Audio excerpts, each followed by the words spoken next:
So, continuing with my reviews of this rather excellent series of Narcos Mexico, detailing the rise of the Mexican cartel, we get into what is the weakest links, so ironically so, because what gets Felix and his guys in is Rafa's farming abilities in developing a superior product of marijuana, and that's what sells it. Because otherwise he would have been dead already by now. But Rafa, well, he's got some issues. So Rafa becomes obsessed with this girl, Sophia. And, well, she's a spoiled little rich bitch princess. And she's intrigued and excited by Rafa. And so that in and of itself probably wouldn't have been no big deal. But she decides to use him for a mad at daddy scheme, which Rafa and some of his buddies mask up and break into her home and kidnap her in front of her parents and family and all that, and her father. Well, turns out her father is a rather big deal in Mexican politics, so she thought it would be funny, and Rafa thought it would be too, but Daddy didn't see it that way. It was just incredibly stupid what they did. They were trying to pose like they were leftist, I guess communist terrorists or what have you. And so they're going to kidnap this political man's daughter and all that. And they head off to Rafa's place and screw and all that. But thinking it was all funny, but it just, so the order comes down that Rafa needs to die. And Felix is like, oh crap, so this is, every time he turns around, there's another thing unraveling his grip on power, which is also the motivation. It's not entirely the motivation, it's personal motivations for power, and that's the sick game of the pursuit of power always is. But he's in the position, he's gonna, even if he didn't want to, if he's satisfied with what he has, he can't just stay still. He has to keep doing it because he'll get killed if he doesn't. And in this case, he's trying to save Rafa, and of course this puts him in a bad position because he ends up having to go beg Nava for this. Nava he absolutely hates, because he should. Nava's a nasty piece of crap. But he's the only one in position to do this, and then he's enjoying every bit of it. And so he's just humiliated and beaten down yet again, which is the constant back and forth in the power play. So this is actually a very excellent episode in the whole detailing of that. They get into what's going on with Kiki and everything, and he keeps chasing after the operation and running into a failure with that, being outfoxed and whatnot.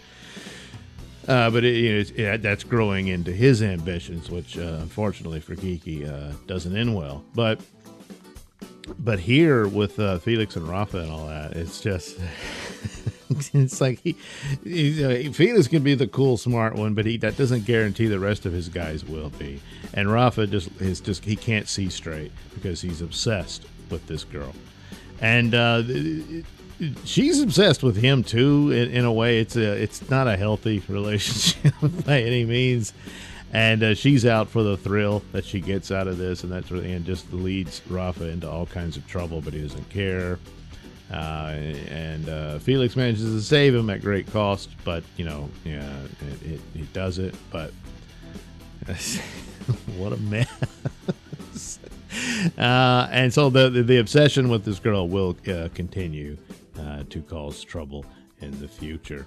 And there's no getting through to him. You just can't do it. Plus, his growing drug pursuits and cocaine and whatnot, that's not going to help either. But, well, look where you are. That's the business you're in. So all for this girl.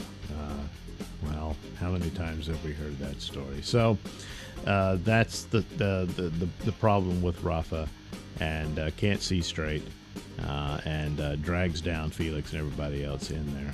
Gee, I wonder where that's going. Yeah, well, meanwhile, in order to expand power and to build up a buffer to ultimately outdo his enemies within the drug trade, Felix comes up with this idea of making a deal with the Colombians. Now, Felix and with Rafa and all that, they were strictly marijuana, and they had set up this distribution to get marijuana into the States and all that stuff. And that was what impressed everybody involved, and that was the success of him creating this, well, the cartel. So he can offer this, that he can deliver, he can traffic the cocaine that the Colombians are having trouble getting through. And so this is all this, he goes through this, and it's no easy trick to have that go on. So he meets with the Cali cartel, and then Pablo Escobar shows up and says, hey, you're gonna do mine too. And how did this meeting go the way it did, you know? And he's threatening to feed him to his pet hippos and all this stuff. And I don't know, maybe to some extent, because, you know, it works very well. And the performances is spot on, just for the drama between the two and the power games that is the heart of the show. And all that is so well done. And it's like Felix has to constantly go to the edge of death in order to escape it. You know? And of course, to the power. He wants the power, but at the same time, he's in that position. Like I said, same thing with Rafa and all that. These moves he has to make, whether he wants to or not, he has to do it at this point. And so this will grow the cartel, but it brings in more dangers and threats and whatnot that he has to deal with. And he makes new allies. This pisses off current ones, and that happens, and it's breaking down. And this Falcon eventually splits from them, and as a war starts, and that goes into the next episode. But the Colombian connection was a big deal of what sets up the cartel overall, so that it wasn't just a marijuana deal. But it's like when you see how the things play out, it's, he should have never gotten involved with the cocaine and stuff. Well, he shouldn't have gotten involved in drugs in the first place, but he did.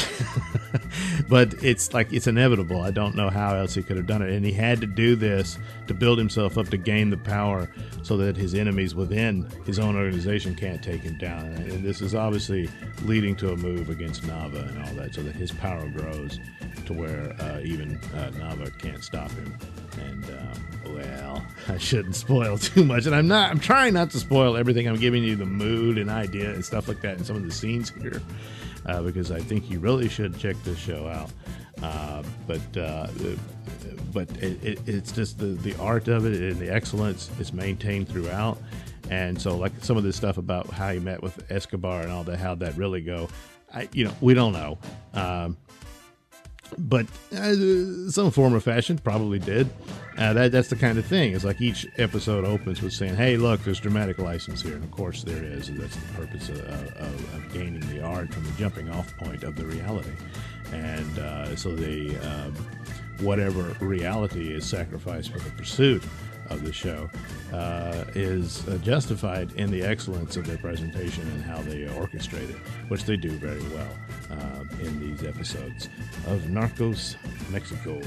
So doing very well. I'm really enjoying this, and I see no reason not to recommend it. So check it out on Netflix. Thanks for watching and listening. Say, while you're still here, why not like and subscribe and share with your many friends? Yes. Also, check out my mini stores in the link description below. Yes, where you can get t-shirts, hats, mugs, all those goodies with my artwork on them. Oh, yeah. And head over to indieplanet.com and pick up a copy of my comic book, Night Night. Oh, yeah. You can also catch me at my podcast, Mr Nailsin Show, on RadioMisfits.com. And you can also watch my videos on BitChute.com and now on Rumble.com. Oh, my goodness. So many places to watch me and my stuff. Oh, yeah. And if that's not enough for you, well, you can follow me on many social media platforms and say hi to your old pal, Mr. Nailsin.